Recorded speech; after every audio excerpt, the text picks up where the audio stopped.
Hello, hello, hello, everyone. Good morning, good afternoon, good evening. Welcome back. We're going to be starting a new Let's Read segment today, and we are going to be reading 12 Laws of the Universe by Manhardeep Singh. If you're not familiar with this author, he is an India-based best-selling author. He's written over 50 books. He's also a motivational speaker, and interestingly enough, he's also a handwriting analyst. I found that kind of interesting. So not including the 50 books he's written, he's also written a 12 Laws of series, and this is number 1 of 4. So this one we're going to focus on the universe, but he also has 12 laws of karma, the 12 laws of life, and the 12 laws of being a human. So if you enjoy this book and you would like me to read any of the remaining 3, I would be happy to do that. This book is broken down into 12 relatively short chapters with an introduction and a conclusion. So I will read the introduction and the first chapter in this segment, and then from there on, I will read 2 chapters per video. So let's go ahead and just jump right in. Introduction: the nature of the laws. The dictionary defines law as something regarded as having binding force or effect. It is vital to understand that every law is a realization of the existence of intangible yet effective power. Take the law of gravity, for instance. We can't see it, we can't feel it, but it exists. And its existence affects every person present on the planet. The universal laws share these properties. Intangible. The 12 laws are the realization of such forces that exist and affect every being on the planet. Yet they are intangible and invisible. They can't be touched or felt. Boundless. The 12 laws of the universe are boundless. They are not bound to a particular area or are stopped by any country's border. They exist everywhere, just like air. Timeless. The 12 laws are timeless. They have always been, they are, and they will always be. It is now that there has been a realization of their existence. Take the example of the law of attraction. You probably heard of that, but law of attraction is just the tip of the iceberg. The law of attraction gets a lot of attention thanks to the popular 2006 Rhonda Byrne film and book called The Secret. What most people don't realize is that there's in fact 12 universal laws, not just the one. Many people credit The Secret with getting the law of attraction out there into the mainstream. Since then, so many of us have tried to harness its principles to manifest the things we desire most, to varying levels of success. But the law of attraction is only one of the 12 universal laws. They all work together. Law of attraction on its own is like trying to catch a fish with a hook but no bait. 12 universal laws or principles. My advice is to understand these principles but realize that they are not the be-all end-all. As far as I can tell, these laws help me to come to terms with my day-to-day life situations. They help me to overcome challenges when things appear to be not going the way I'd like, and they help me to reframe circumstances to get a broader understanding. It's important here to note that we need to keep our minds open to understand these laws. After all, knowledge and understanding are ever-changing and expanding. These 12 universal laws are an amalgamation of science, spirit, and metaphysics. Consider them like guidelines that help us understand how universal intelligence is organized. I can't seem to get away from this light. I apologize. It's just, if I were taller, this wouldn't be an issue. Hold on. Let's fix you a little bit.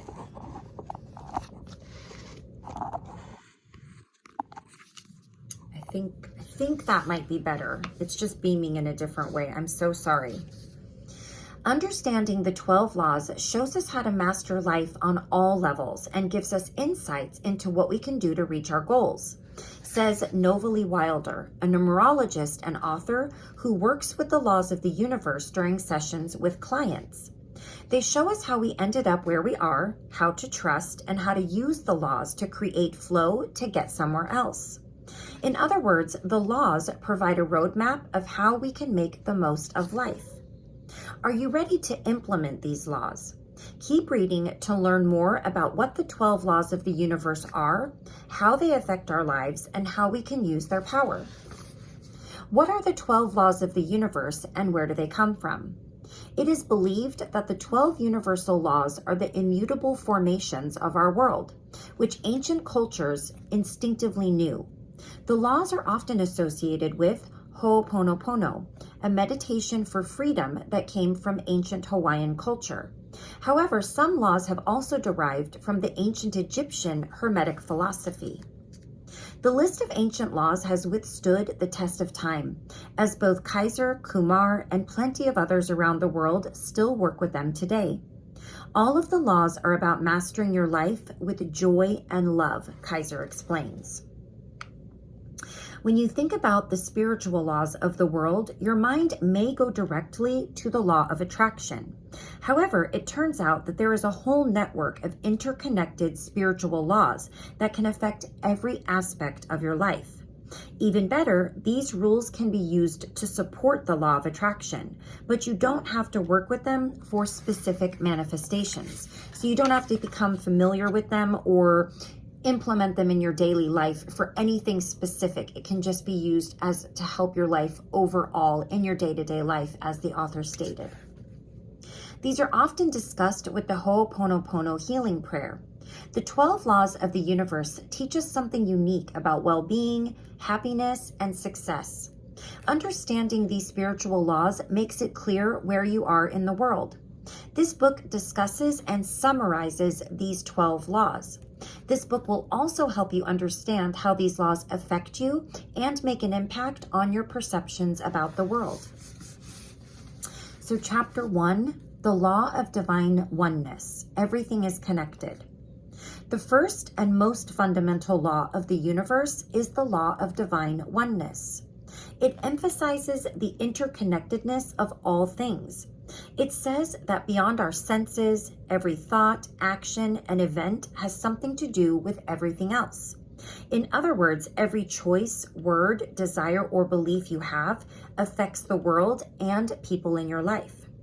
We're all connected. You, your dog, the tilapia you ate for dinner, your boss, and Dwayne, the annoying barista at your local cafe. Yes, you and Dwayne both come from the same place and are energetically connected. This may be hard to believe because our egos are so good at highlighting our individuality as well as our differences. Of course, we are separate people, but this is only for one level of reality, the physical level. You and I are both physical expressions of the same energy. In fact, all living things are the manifestation of the same source energy. This is the law of divine oneness. People normally cut reality into compartments and so are unable to see the interdependence of all phenomena. To see one in all and all in one is to break through the great barrier which narrows one's perception of reality. Thich Nhat Hanh. That's just a quote here. Let's go one step further. When we are all connected, your thoughts and actions affect everyone. We believe that we can go around in the bubble of our own life without affecting the people, communities, and the environment around us. In some cases, the effect is obvious and immediate. You have an argument with your friend and then regret it. Sometimes it's an indirect effect and you never notice it. When you hold the door open for a stranger who feels invisible to the world, that simple gesture of acknowledging their presence brightens their entire day. Every single atom inside of you is connected in some way, shape, or form to the rest of the universe you move through. This means that everything we do has a ripple effect and affects not only us, but others as well. Remember that your actions are important. They both matter and make a difference. Everything that exists, seen and unseen, is connected to each other, inseparable from each other to a field of divine oneness. Understanding this law is important. As we do, we will realize that what we think of each other should only be for good. If we think good of others, they will think good of you. It is essential that the thoughts, feelings, and actions be for good, for we reap what we sow. As you gain a fuller understanding of the laws, you will see how they are all related and overlap each other and govern the world we live in. Everything consists of and exists as energy. Your subatomic particles aren't fixed. In fact, particles may be flowing into and out of you may be flowing into and out of you now from this page, the sky, the floor, your best friend, and your worst enemy. In other words, there is no separation. Here is an important question to contemplate upon. How would you behave if you really knew that you were not separate from the life of your friends, colleagues, and every being that has ever existed? The answer is this: probably differently. Now let's take a deeper look about the understanding of divine oneness. It has many names. People like me call it source or the world. Wayne Dyer calls it spirit. Some call it energy. Others use the name karma or Buddha. Whatever it is there, and it unites us all. So let's find out how we are connected to everyone else. You were born from another human being, two actually. Two people connected and made you. There was no other way to make life. And the two people who made you, another two people had to make them.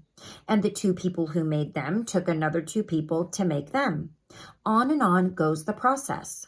We are all connected somehow through this process, and somewhere way back there, this process was started somewhere. So this is how we are all connected, you may affirm. But what about being connected to everything else? You are born and you will die. That is inevitable. When you die, you will return to the earth. The Bible says you are dust, and to dust you will return. We return to the earth when we die. We become the dust that creates fertile ground in which our food grows and nourishes us. We flow into the water to feed life to plants and other animals. Look at the dust. Substances that form fertile soil. The dust that makes the soil on which our food grows and nourishes people. Add water to the equation. The water evaporates and goes up. It turns blue and turns into rain or clouds. All of us are back in the dust that is very important in our lives. We all communicate like this. Why the law of divine oneness is important. Everything is energy.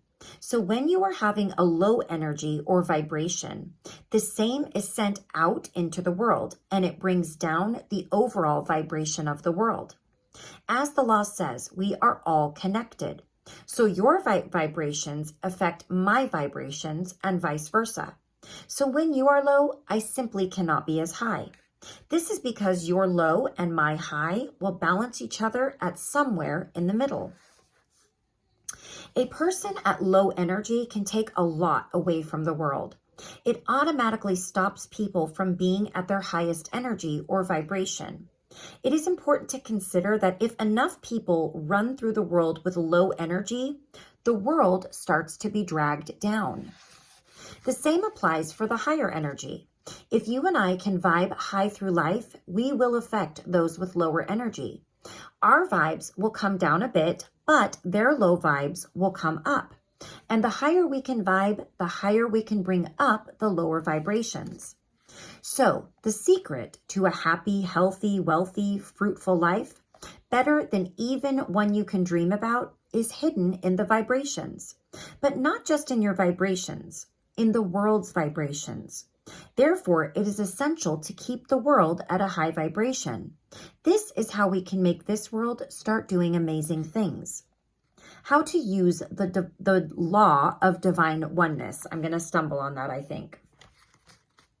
The law of divine oneness isn't something that you apply. Instead, it is more of living with an awareness of we are all connected. Keep this law in your mind when you interact with others. Knowing that you are connected to everyone and everything you interact with, how will you be different? How will you interact? And what can you do to raise your vibrations while raising others? These are the questions to ask yourself as you look deeper into the law of divine oneness. And here's a bit of advice from the author.